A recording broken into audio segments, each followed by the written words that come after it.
All right, welcome in. My name's Jared, and I'm going to be teaching you girls how to set up your spin bike today. So, welcome down here to work out. We've come down off campus to learn how to set up our bikes this afternoon.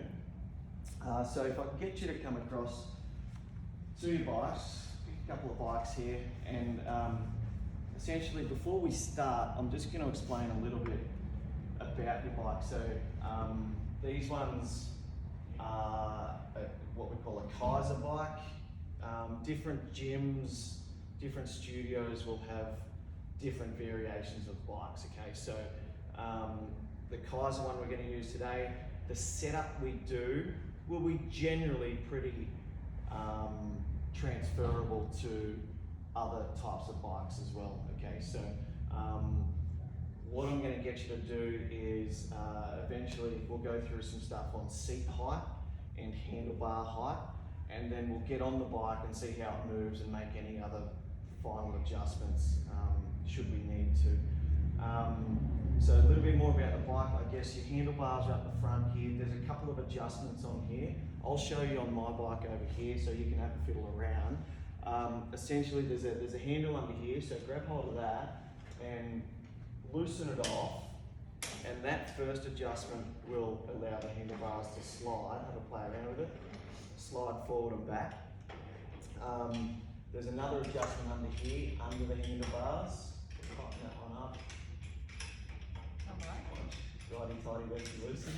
There we go. Once you've got that one, got that one, Brooke? Going the wrong way.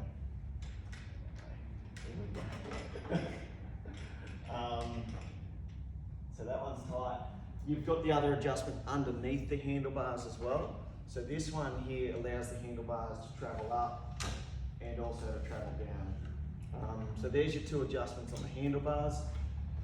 So tighten both of those up at the moment. Your seat is here. You've got an adjustment behind the seat, so have a little bit of a play around with that. At the moment, that just allows you to go up and down. So, as I said, those functions will transfer, I guess, from bike to bike. No matter the brand, most bikes will allow you, of course, to do the seat height, but should have a couple of functions on the handlebars as well. Okay, are we all okay with that at the moment? No questions there? Now we're getting to the setup of the spin bike. So there's a couple of ways to measure the seat height. What I'll get you to do first off is stand next to your bikes, next to the seat. Your first move is to get the seat height off the bike. So what we need to do, stand up next to it, is bring the seat height up to about hip height. You've got your hip bone there. Have a feel on that, and then, you know, for me, it's too low at the moment. So bring the seat height, the top of the seat, up to where your hip is, roughly. Okay, so have a bit of a play around with that. You get your hip bone there, and then adjust the height accordingly. Okay. Anyone having any troubles with that, or we're okay with that so far? So if we're all good with that, what I'll get you to do now, we won't touch the handlebars just yet. That'll come into play shortly. What we'll do is I'll get you to jump on the bike now. So making our way onto the bike, no special way of getting on, just throw the leg through or over the seat. Now before we start pedaling, the second move with the seat height is, hopefully we're pretty close to the mark at the moment, but to double check the height, what I want you to do is bring your foot out of the pedal, and I want you to come to the bottom of the pedal stroke. So bring the crank arm, the pedal arm to the bottom, and now I want you to put, like Brooke's doing here, perfect, is put your heel on top of the pedal, okay? So what we're after in this position is, when you're at the bottom of the pedal stroke, your heel on top, just want a slight bend in your knee, okay? And both of those at the moment look pretty good. We've got a slight bend, beautiful. Don't want it dead straight because the seat will be too high. And if it's got too much of a bend, it's going to be too low, of course. So they look pretty good at the moment. So from here, what we're going to do is now transfer the toes into the cage, okay? So into the pedal, toes go in. You may need to adjust your pedal strap. They can be tightened just by pulling the strap there. So throw your toes in, tighten them up if you like. And then at the moment, again, we haven't touched the handlebars yet. We haven't got onto that just yet. Start rolling the legs over, start pedaling for me. And then hopefully that is feeling okay. How's it feel? Does it feel too high, too low? Are we pretty good? Pretty good. So they're just a couple of little tips to get the seat height right. I think both are looking pretty good there at the moment. Okay, now we'll get on to handlebars. No questions there at the moment before we push on. We're all good. With the seat height, that will transfer, as I said, across to any bike, whether it's actually stationary or your push bike at home. They're a good guide. Hip height, and then the foot on top of the pedal. They will transfer across to your road bike or mountain bike, okay? Now in terms of handlebars, now for beginners, I would generally say have your handlebars higher.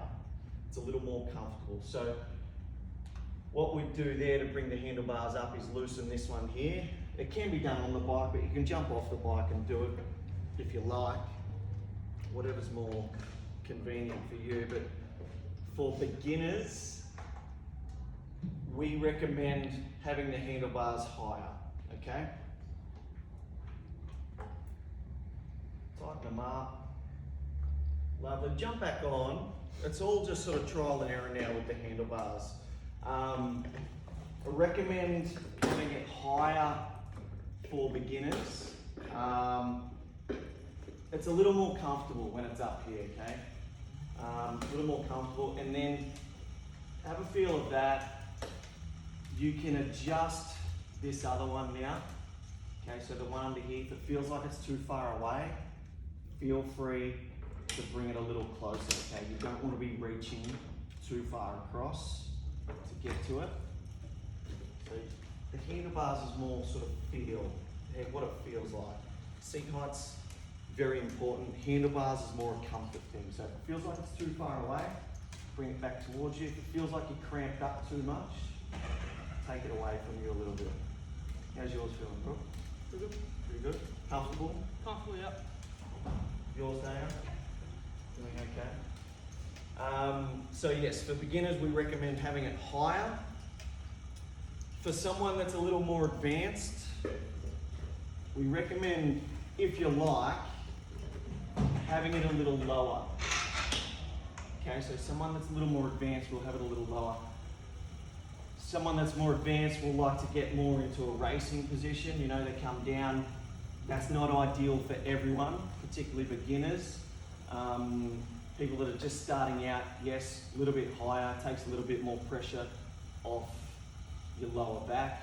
But those that are more advanced, they can drop it down sort of as far as they like, if they're comfortable getting into a bit more of a racing position, which sort of translate a little more across to, I guess, your road bike, mountain bike people that are regularly doing it.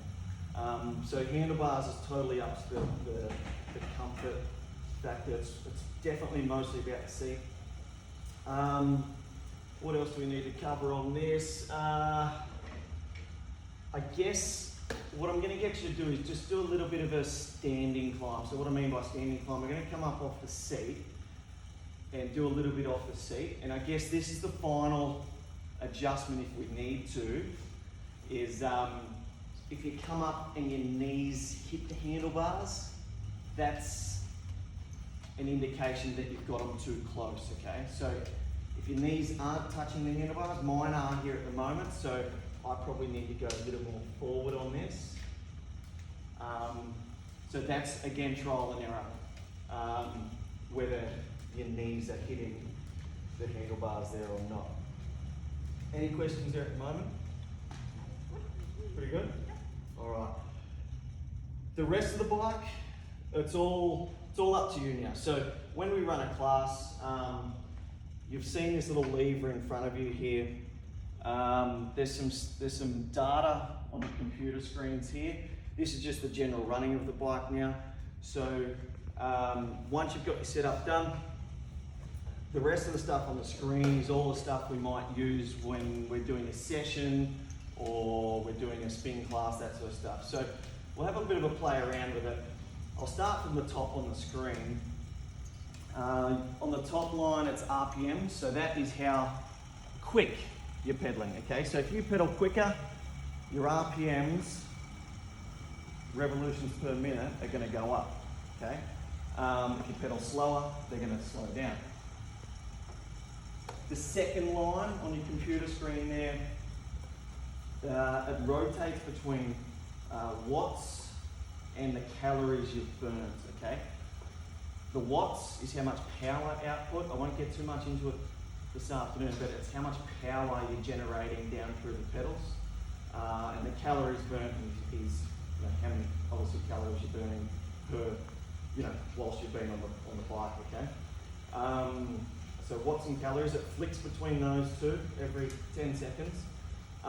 Third line down on your computer screen is your heart rate. Yours would be showing 0 there at the moment. No, you're not dead, obviously. That will sync with a heart rate strap if you have one at home and you want to bring it next time. If you want to bring it in, the bike will sync with your heart rate and it'll show up there. The fourth line down, that's your time. That's pretty straightforward. That's how long we've been pedaling for. And then right down the bottom, the two numbers, there's a number in your bottom left-hand corner and a number in the bottom right-hand corner. The bottom right-hand corner is the distance you've travelled.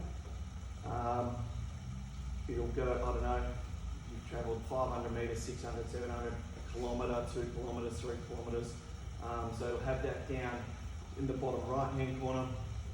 And then in the bottom left-hand corner, that's where this lever comes into play. So if you have a play around with that lever, start to push it forward, you'll see that number change. So you'll go from number 1 up to 2, 3, 4, 5, 6, 7, 8, 9, 10. As you go further through those numbers, it gets harder to pedal, okay? You've got 24 numbers, 24 gears to play with on there. Have a bit of a play around with them, you'll feel it get harder. You pull it back, it gets easier. And that's where we get our resistance from when we're doing a session or when we're doing a spin class. Other than that, that's all. I think we've covered most of it. So anything else on these bikes? Our flywheel, I probably should have mentioned, the flywheel is at the back. Some spin bikes will have them at the front. Doesn't really matter, doesn't affect the setup at all. Doesn't affect the performance, it's just a cosmetic thing with whatever bike you're riding. But main thing to remember is, I guess, seat height, very important. You don't want someone really low and cramped up. You also don't want someone too high and reaching too hard for the pedals. And then handlebar height's just a comfort thing. Any questions or anything regarding any of that we've gone through this afternoon? No, I don't think so. No, I'm good. We're all good. No, that's pretty comfortable. All right. Hopefully, if required, down the track, if you're at another gym or you need to set one up at home, you've got those base knowledge skills to get you through to set up the seat height properly, and or to eventually teach someone else down the track. You'll notice on these bikes there's says A, B, C, D, E, F, G. A lot of people will come in and just go straight to whatever number they had. However, different seat thicknesses will affect that. So, you know, I'm always at, let's say, J, but if you've got a really fat seat, really thick seat versus a really thin seat, that's going to adjust by a couple of centimeters potentially, depending on what bike you're riding. So always keep those base skills in the back of your mind on, you know, hip height and then the heel on the top of the pedal and that sort of stuff. So keep that in the back of your mind. Don't always just go off the letter or the number on the seat height. You okay with that? No questions or anything? That's good, thank you. Beautiful. Thank you for having me this afternoon. And I've just got a feedback form for you here. If we could, at some point, just fill these out and drop it back to me, that'd be greatly appreciated. But I thank you for your time this afternoon. Thank you. And hopefully we learned something out of that. Beautiful. Appreciate it. Thank you.